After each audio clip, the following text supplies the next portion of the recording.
Le vendredi, désormais, la grande table appartient aux critiques, toutes disciplines confondues, toutes opinions possibles, toutes convictions autorisées. Je serai chaque semaine en compagnie de commentateurs passionnés au fil de 2 parties, au programme 2 disciplines différentes de part et d'autre du journal de la rédaction. Nous disputerons les grands objets qui font l'actualité culturelle de la semaine, que ce soit des livres, des disques, des bandes dessinées, des films, des séries, des expositions, bref, tout ce qu'on peut passer au crible de l'analyse subjective et néanmoins informée.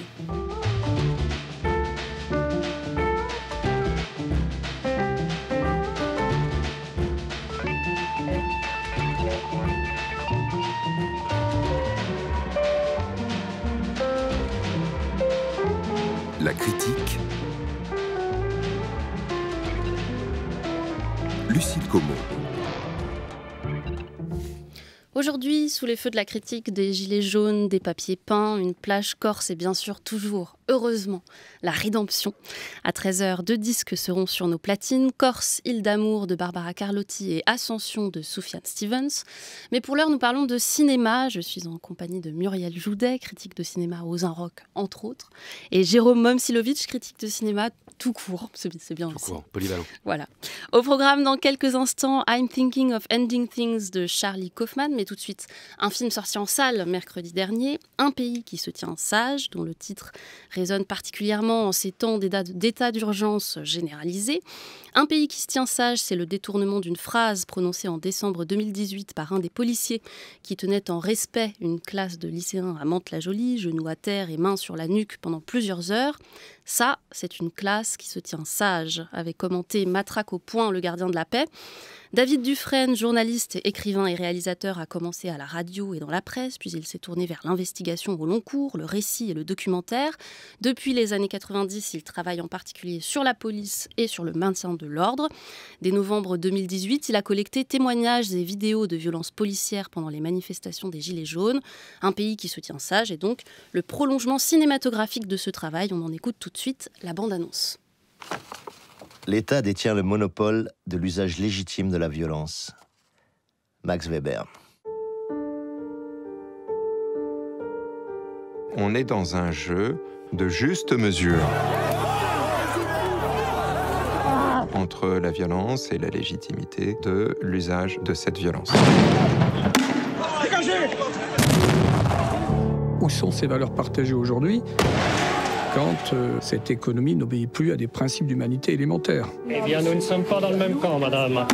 Ce système de maintien de l'ordre, ce dispositif de maintien de l'ordre sont foncièrement politiques. Qu'est-ce qui se passe quand l'un des protagonistes ne respecte plus son deal? Vous me laissez bosser! Je suis journaliste! Est-ce qu'il a toujours le droit d'exercer cette violence? Cette violence, on la connaît, on est né avec.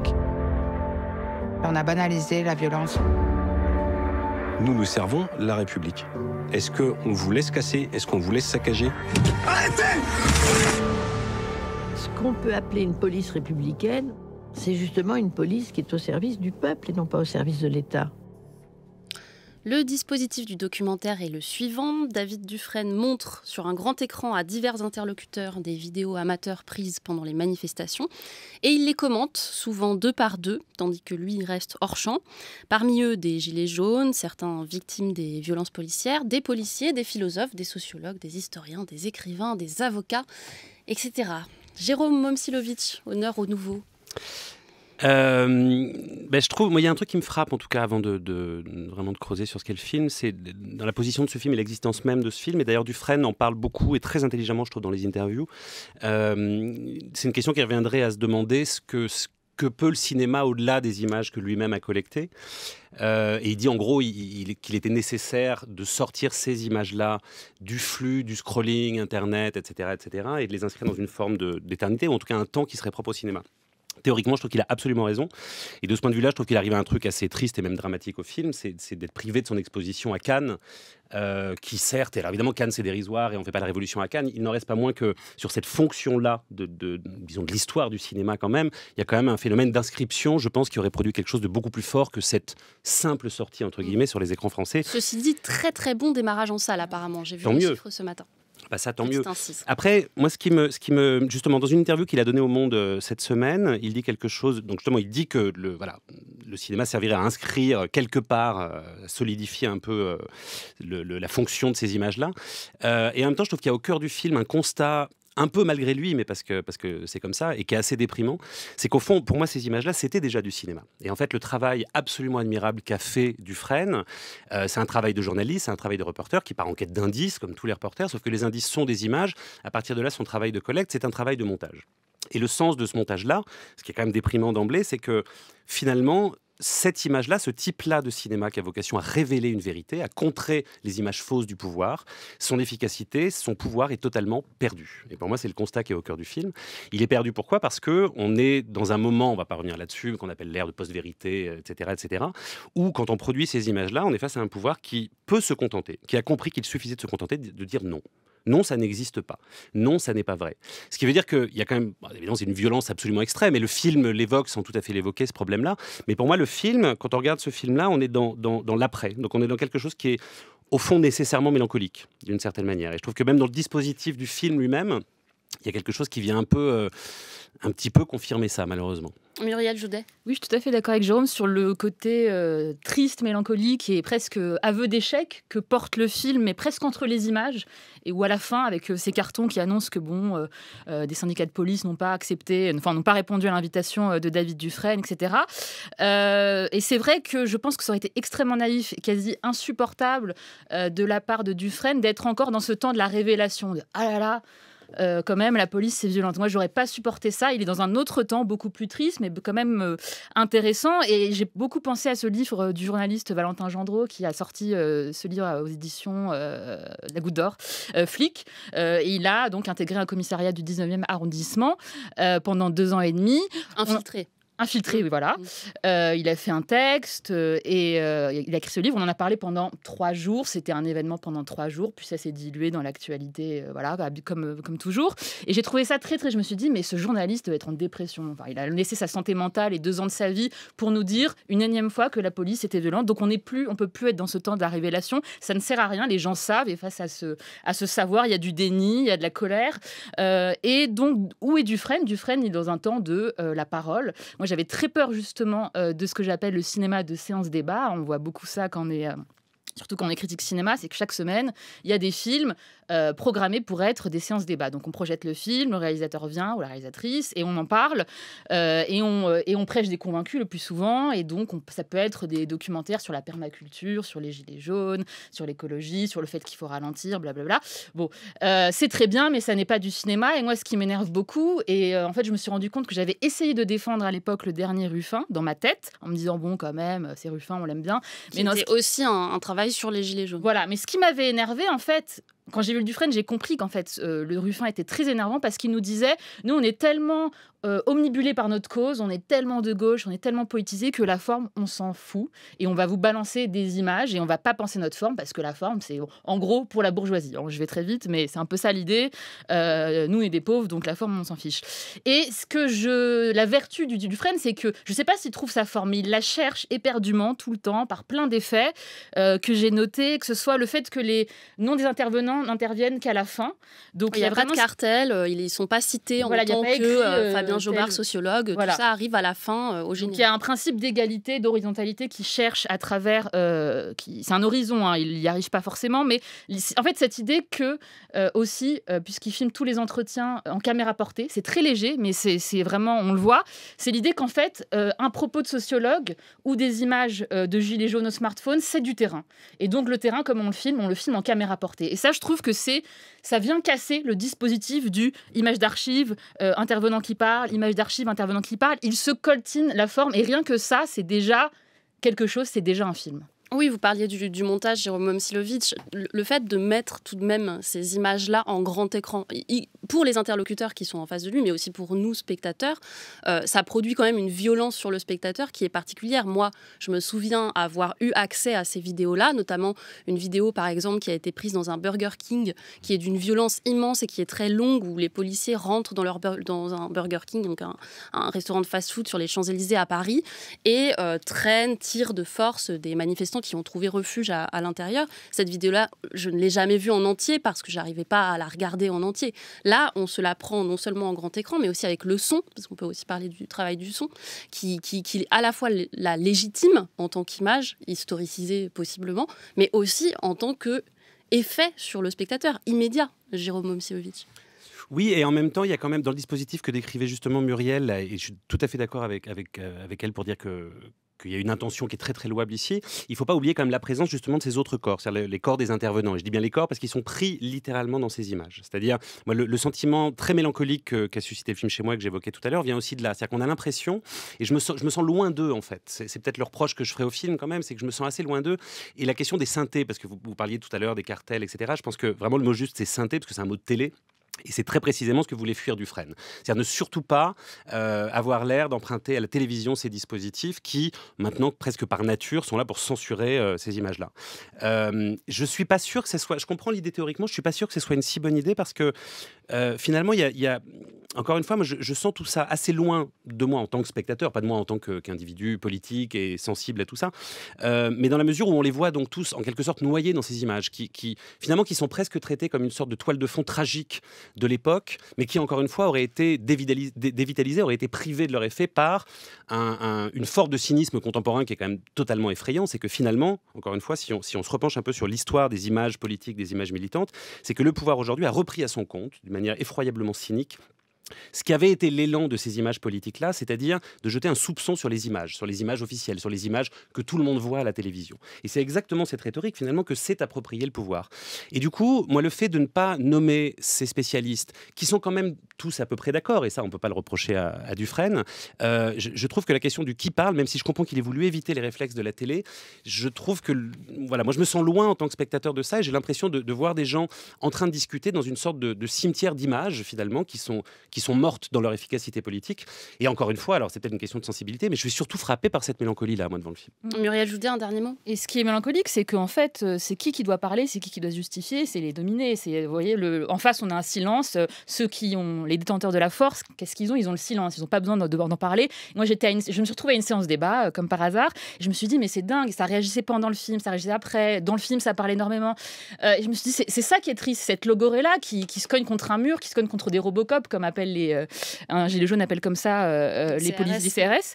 Et je me suis dit, la grande vertu quand même de ce film, c'est de ramener ces images qui produisent un effet de sidération sur un plan symbolique, de dire le symbole, c'est ce qui se déchiffre. Donc on passe du visible au lisible. On passe d'images prises sur le vif à de la mise en scène, avec des décors, avec des acteurs aussi, parce qu'en fait, il y a quand même cette question de dans quelle mesure les manifestations, le comportement des SRS changent en fonction du fait que maintenant ils sont filmés, ils le savent, tout moment ils peuvent être filmés. Mais il y a des gestes de mise en scène de part et d'autre, c'est assez évident dans les vidéos. C'est du cinéma avec des décors, des cadrages, parfois inconscients. Et ce que j'ai beaucoup aimé, je vais terminer là-dessus, c'est cette idée que, surtout pour Paris, ça marche beaucoup pour Paris, c'est qu'une manifestation à Paris, en fait, ça se lit comme une sorte de structure psychique. Il y a des totems, il y a des tabous, il y a des interdits, il y a du refoulé.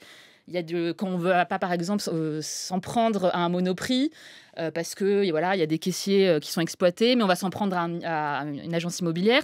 Il y a cette idée qu'en fait, on est sur presque un travail de psychanalyse collective, et c'est précisément ça qu'induit le film, qu'induit le fait que David Dufresne disait qu'il allait faire 4 mois de séance débat. On n'est pas dans du témoignage, on n'est pas dans de la séance débat, on est dans une sorte de psychanalyse collective, avec la question de, en fait, la pulsion est peut-être pas du bon côté, elle est peut-être pas chez les manifestants, elle est peut-être du côté des CRS. Ça, c'est une question que traite le film et que je trouve passionnante. Et qui reste assez ambiguë tout du long. Ouais. Un pays qui se tient sage, le film de David Dufresne, est en salle. France Culture. La critique. Lucille Como. On poursuit la critique avec un film apparu sur Netflix il y a quelques semaines déjà. Moi, je ne sais pas si ça vous fait la même chose, mais les films apparaissent sur Netflix, je les découvre comme ça. En l'occurrence, il s'agit de I'm Thinking of Ending Things, traduit par la plateforme en Je veux juste en finir. Encore un titre bourré d'optimisme. Charlie Kaufman est un scénariste. Il y a fort à parier que vous le connaissez. Il a signé les scénarios de Dans la peau de John Malkovich, d'Adaptation ou encore d'Eternal Sunshine of a Spotless Mind. Spécialiste de la narration sophistiquée, compliquée, chronologie perturbée, rêves et cauchemars indécidables, mise en abîme à la chaîne. I'm Thinking of Ending Things est son deuxième long métrage à lui tout seul, sorti donc directement sur Netflix avec Jesse Plemons et Jessie Buckley. On en écoute tout de suite la bande-annonce. Jake, my boyfriend. It's snowing. Winter is coming in. We have a real connection, a rare and intense attachment. I've never experienced anything like it.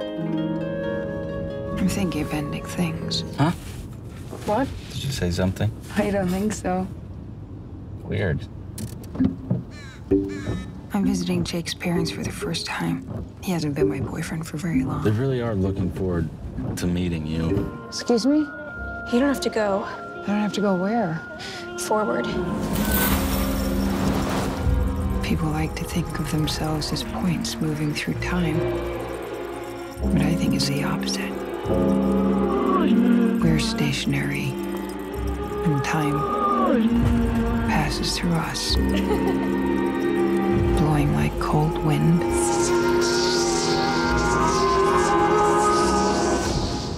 Maybe this is how it was always going to end. Dans une première scène, on découvre Lucie et sa voix intérieure dans une rue enneigée. Elle veut en finir, répète-t-elle, mais en attendant de savoir quoi, la voilà dans une voiture avec son petit ami de courte date, Jake, à travers l'Oklahoma, pour rencontrer ses parents qui vivent dans une inquiétante ferme au milieu de nulle part. Inquiétante, c'est peu de le dire. On y voit des chiens qui existent et n'existent pas, des gens qui vieillissent ou qui rajeunissent, des portes lacérées, on y change de nom et de métier. Bref, un vaste cauchemar dans des papiers peints tous plus angoissants les uns que les autres. Muriel Joudet.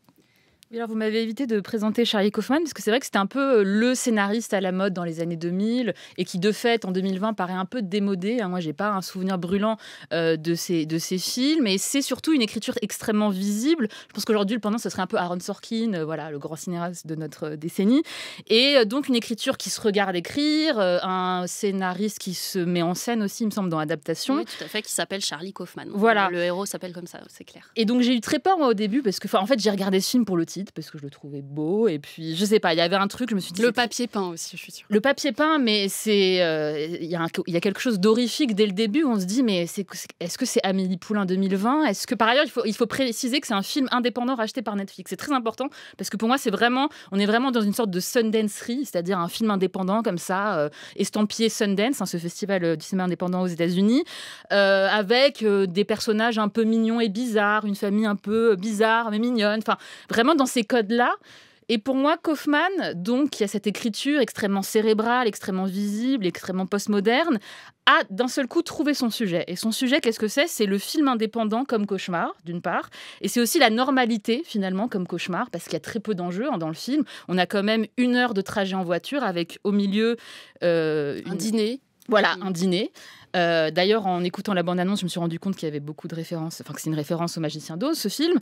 Et du coup, il va, en fait, que fait Kaufman depuis le début ? Il fait en sorte que son écriture scénaristique épouse le mouvement d'une conscience, avec plus ou moins de réussite. Et là, pour moi, il a trouvé son sujet au sens où ce personnage, en fait, c'est un alter ego de Kaufman, c'est quelqu'un qui réfléchit trop, qui jusqu'à l'insupportable, qui est vraiment enfermé dans sa tête, et la réalité va finir par basculer dans ce cerveau malade, et le film va épouser sa logique dépressive. Alors qu'est-ce que c'est une logique dépressive ? C'est dans le titre, c'est-à-dire qu'on va chercher la fin des choses à chaque fois. Quand on va rencontrer un homme, on va penser déjà à la fin de la relation. Quand on va rencontrer la famille de son petit copain, on va penser à leur mort. Et tout le film est englué dans cette idée que les choses portent en elles-mêmes leur propre mort. Et cette idée va monter graduellement dans le film avec plusieurs effets. Moi, je trouve que la gradation est extrêmement belle, extrêmement fine. Ça va commencer par des angles de prise de vue très bizarres dans la voiture, puis un chien qui ne fait que s'ébrouer, puis, en tout cas, beaucoup de codes repris au film d'horreur, et je vais en citer d'autres après, Jérôme. Jérôme Momcilovic. C'était un cauchemar total de visionner ça, c'était très douloureux.